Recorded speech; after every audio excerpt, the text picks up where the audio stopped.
The FBI reopens its investigation into Hillary Clinton's emails with less than 2 weeks until Election Day. I'm Amy Walter, in for Gwen Ifill, tonight on Washington Week. We are 11 days out from perhaps the most important national election of our lifetimes. So the American people deserve to get the full and complete facts immediately.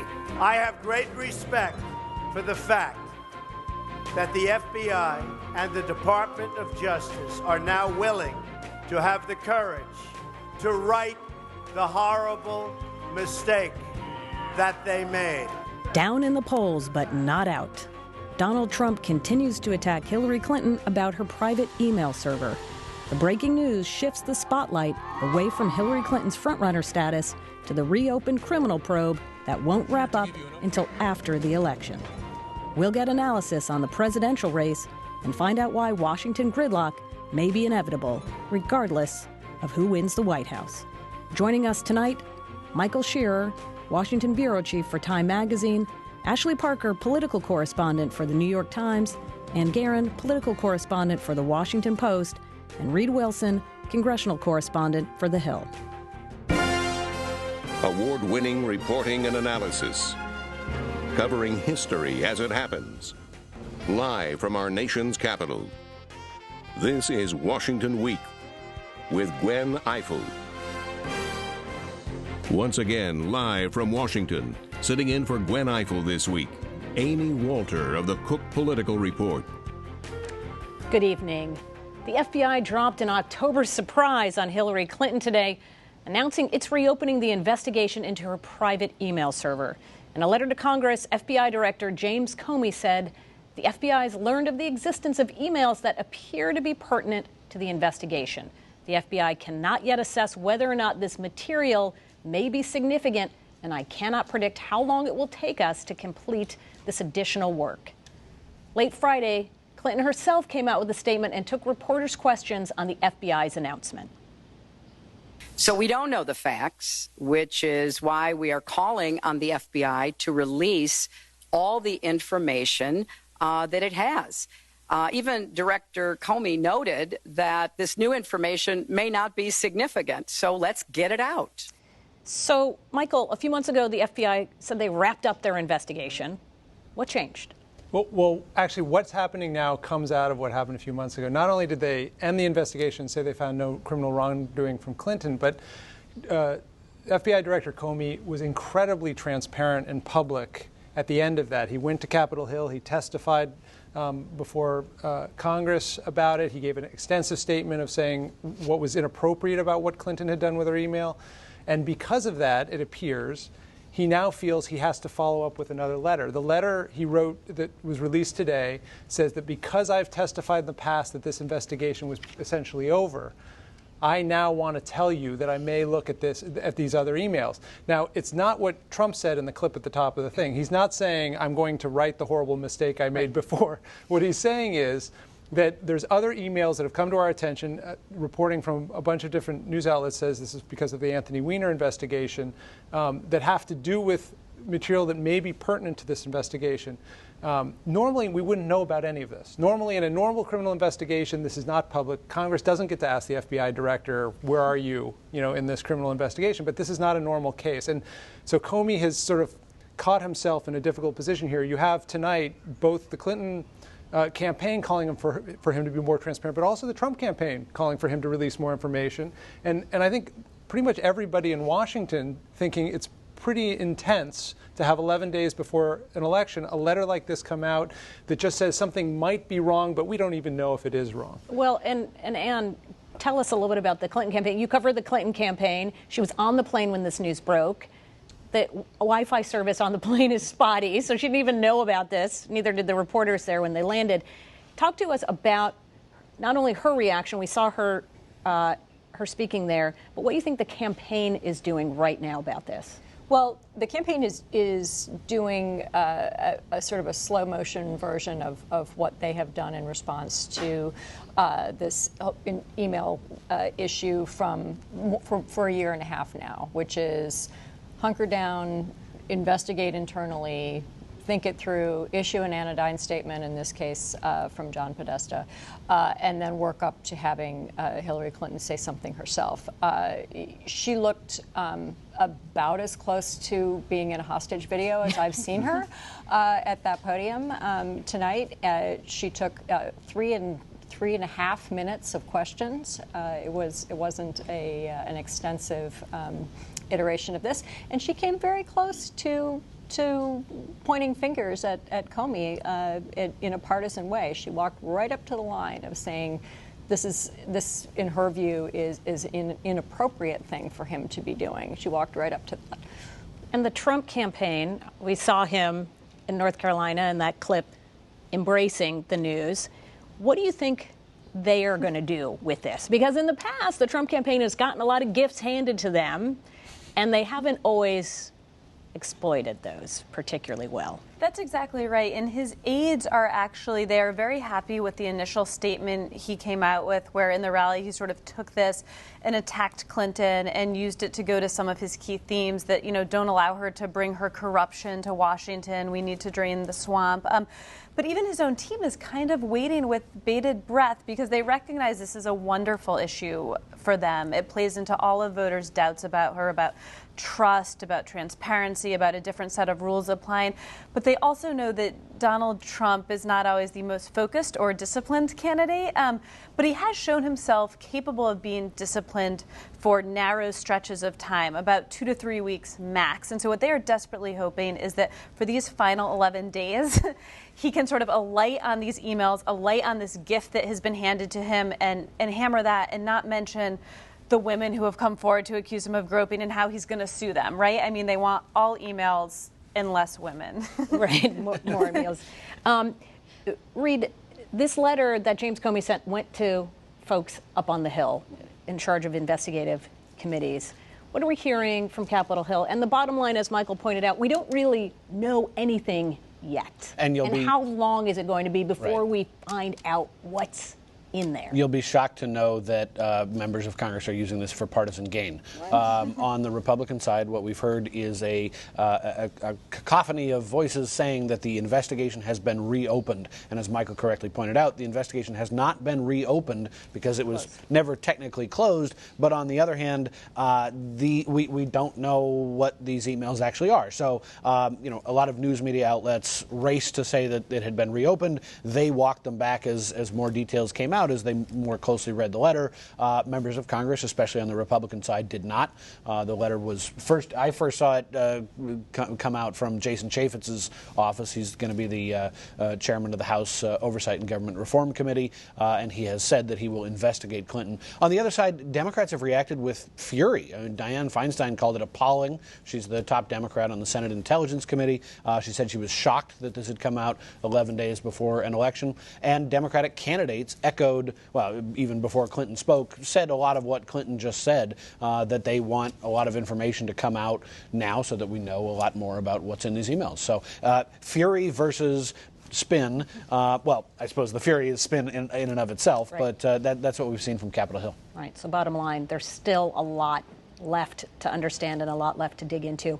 But even before the breaking news from the FBI, the Clinton campaign was haunted by the latest batch of emails released by WikiLeaks. The hacked memos reveal overlapping interests between the Clinton family's personal business and the Clinton Foundation.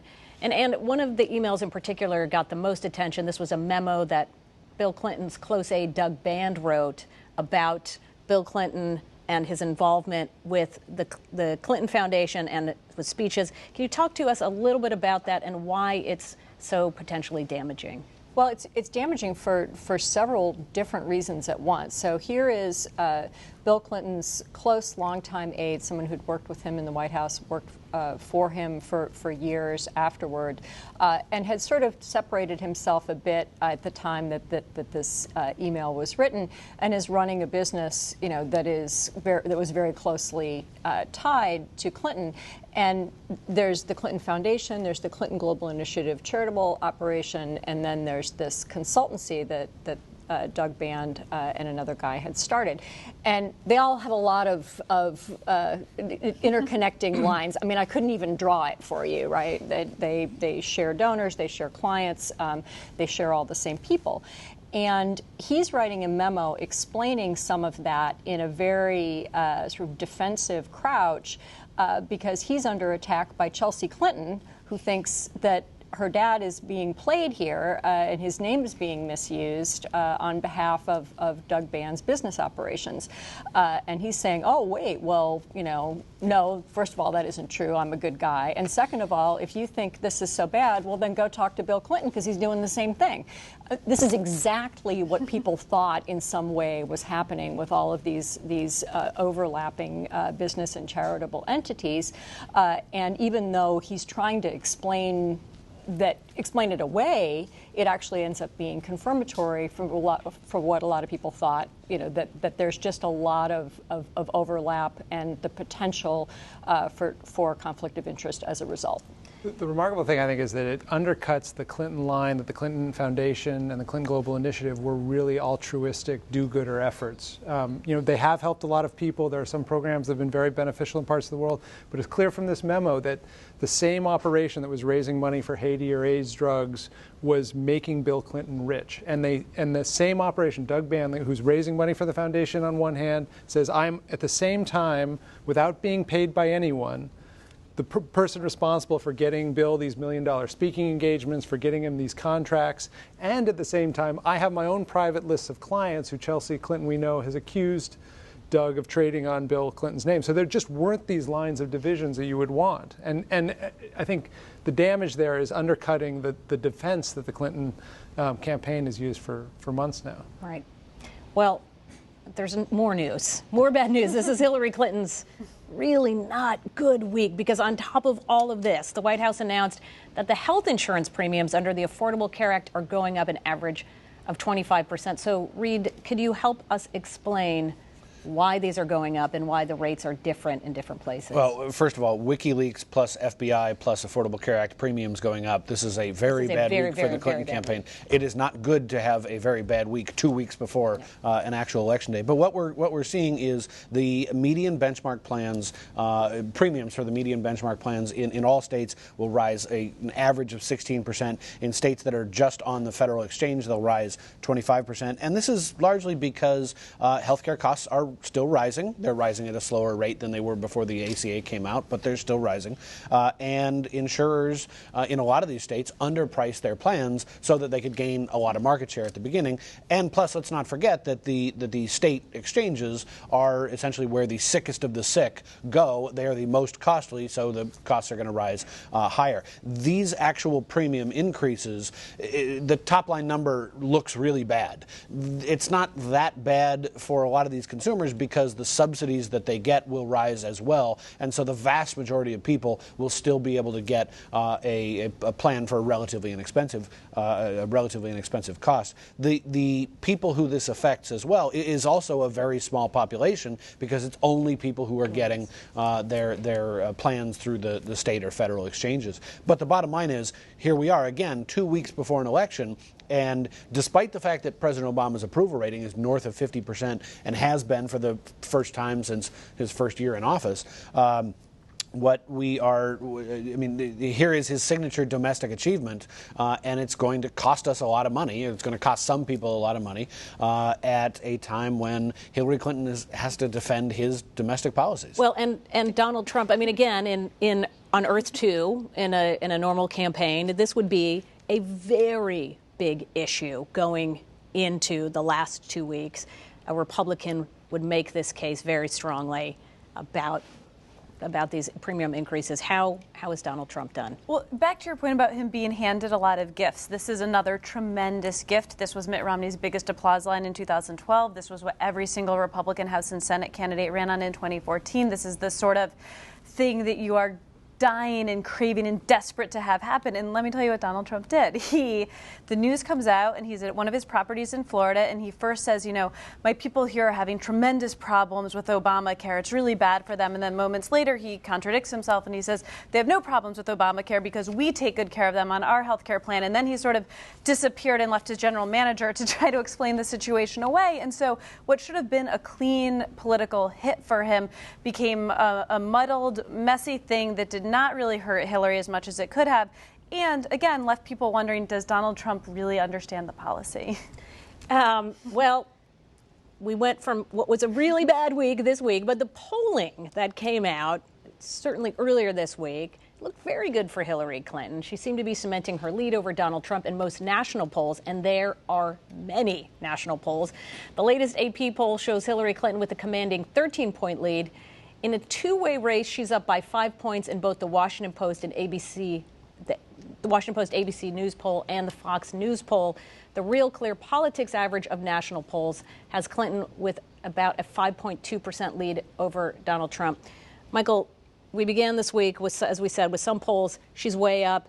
Now it's tightening. Is the race really as volatile as the polls are suggesting? Well, the polls actually, if you look at the average of polls, are not suggesting a volatile race. If starting with the second debate, the first debate happens, her polls start to go up, his polls start to go down. By the second debate, we get to this line where we're at now, which is roughly a 5-point gap between the two, which in a national race for the presidency in this modern day and age is an enormous margin. I mean, we're used to covering elections where in the final weeks we're always within the margin of error and we're guessing about where it is. This is basically on the very edge of the margin of error. It could change next week. I think the thing that we have to recognize, though, is that that gap was established by the American people seeing Donald Trump and Hillary Clinton on the same stage next to each other, and all the polls from all those debates showed the American people thought she did better and wanted her more as the president after seeing that. I think the question going forward is whether all this new stuff will erase some of that memory in the final 10 days. Traditionally, you know, we think of these elections as not much changes after the last debate, that it's sort of set in stone there. This is a very weird year, so it's possible things will change. The last thing I'd say, though, on this is that Donald Trump has, for the last 3 weeks, run a campaign that is not about trying to win more people on his side. I mean, he goes out there and basically talks about his grievances for a while, says everything's rigged against him, and then repeats his stump speech and sort of bungles the message of the day. So whereas Hillary is very much a broadening campaign where she's trying to reach people who don't yet find her. So I think the second variable here is not just whether the image of Hillary Clinton is replaced, but whether Trump can actually change his message to talk to the people who don't yet support him and not just sort of prepare his next media empire for after the election. Well, and we heard him a lot on the trail talking about Brexit and about these dark polls. Yeah, well, is he still discussing this idea that there's this hidden Trump vote and that's what's ultimately going to deliver him? He doesn't need to broaden his base because there are voters out there waiting to come and vote for him. We just don't know where they are. Exactly. I would say it's a two-pronged strategy or thing here. One is that, as you mentioned, typically you were trying to broaden the base, reach moderates, independent, swing voters. Donald Trump is simply not trying to do that. He is running what he has sort of publicly been said is a voter suppression campaign on the Democratic side. And again, that's why this latest disclosure by the FBI, it may not help him win over that many people, but maybe he can depress some Democratic turnout of people who are just, they're not going to vote for him, but they're so disgusted with Hillary, they're just going to stay home. That's the first thing. The second thing is absolutely, he talks about this rigged system, this stolen election, and in interviewing voters, you know, he does believe there's a silent majority of people who are not counted in the polls, or even as they'll say themselves, you know, they think some people, if they're being candid, are a little embarrassed to say they're voting for Donald Trump, but they think they're going to go into the voting booth, pull the curtain closed behind them, and do exactly what he suggests, which is say, what the hell do I have to lose, and vote for Trump. And he thinks that will make the difference. And they think that will make the difference, and maybe it will help. Well, I want to get to the down ballot effects that this race is having. And there are a lot of Republicans who are concerned that dropping poll numbers will be a drag on the ticket. Senate Republicans plowing $25 million into just 6 races to hold under their majority. Reed, how tenuous is the Republican majority in the Senate right now? Well, it's very tenuous, and as a matter of fact, the pollsters who are aiming to keep the Senate in Republican hands have been looking for that sort of latent Trump vote. They've been testing it and adjusting their polls to try to account for it, and they just can't find those voters, which I find really interesting. But across the country, the Republicans have a 54-seat majority, majority of 54 seats in the Senate. Democrats need to take back 4 seats plus the White House to win control, 5 seats to win it outright. You at the Cook Political Report say Democrats are going to pick up 5 to 7 seats. That's pretty on par with what's likely to happen. Democrats are almost guaranteed 2 seats in Illinois and Wisconsin. Republican incumbents are in real trouble there. Then in 5 states, really, these races are on a knife edge. Pennsylvania and New Hampshire, 2 races that we've been watching forever. Indiana, Democrats got a late candidate in Evan Bayh, the former senator who had $10 million in the bank, which is generally a pretty positive thing to have very late in a campaign. He is ahead in polling there. And then the 2 sort of late-breaking races that have come on the map largely because of Donald Trump in Missouri and North Carolina. In Missouri, there's Senator Roy Blunt is an insider candidate running in an outsider year. His Democratic opponent has impressed even Republicans at a senior level with how good he is. And then in North Carolina, a swing state, Senator Richard Burr is running for re-election. It's very difficult to be known in North Carolina as a candidate because it's such a broad and diverse state, and that makes a candidate like Richard Burr susceptible to Donald Trump and the sort of drag on the ticket that he may become. So there are 7 seats right there that Democrats may win. Add in an 8th in Marco Rubio down in Florida. He's ahead in the polls, but not by a lot, even though the Democrats pulled out a lot of their money a few days ago, or a few weeks ago. And then the one Democratic-held seat that could be in trouble, Nevada, it looks like that has moved towards Democrats in recent days, as Trump has become more of a drag. Well, speaking of the Senate and Washington and Congress, there are a lot of Republican lawmakers seem to be gearing up for gridlock in Washington should Clinton win the White House. Utah Congressman Jason Chaffetz, who you mentioned earlier, he heads up the House Oversight Committee. He led the Benghazi investigation. He told the Washington Post he's gearing up for, quote, years of investigation into Hillary Clinton's record. First-term Texas Senator Ted Cruz raised the possibility that Republicans would not confirm anyone Hillary Clinton would nominate to replace the late Justice Antonin Scalia, who died in February. Cruz, you may recall, led the charge that partially shut down the federal government in 2013. And then we have Trump supporters are loyal and fired up, and they may be putting pressure on lawmakers. And how dysfunctional is Washington going to be? Should we have a Clinton White House? Well, even if the Democrats take the Senate, pretty dysfunctional. She has really so little chance of getting much done in Congress. If Republicans hold the Senate, she has some chance of getting traction, certainly right at the start on a couple of her big initiatives if Democrats take the Senate, but they're not going to take the House under almost all scenarios. So you automatically have enough of a checkmate there that it's going to be really hard for her to get much done. You mentioned the Supreme Court. I mean, there's very likely to be a Supreme Court nomination hanging fire, and what's she going to do? Possible? Is there really a possibility that we will have just 8 justices, maybe even 7 justices into the foreseeable future? Look, the dynamic is that the only thing that unites Republicans right now is their opposition to Democrats, and it was the only thing that saved them in 2009 after Obama came in. Obama got a lot done in 2009, but the Republicans actually congealed into a coherent body and did very well in the midterm elections. The midterm elections in 2018 look also like they'd be very good for Republicans again. All right. Thanks, everybody. That went so quickly.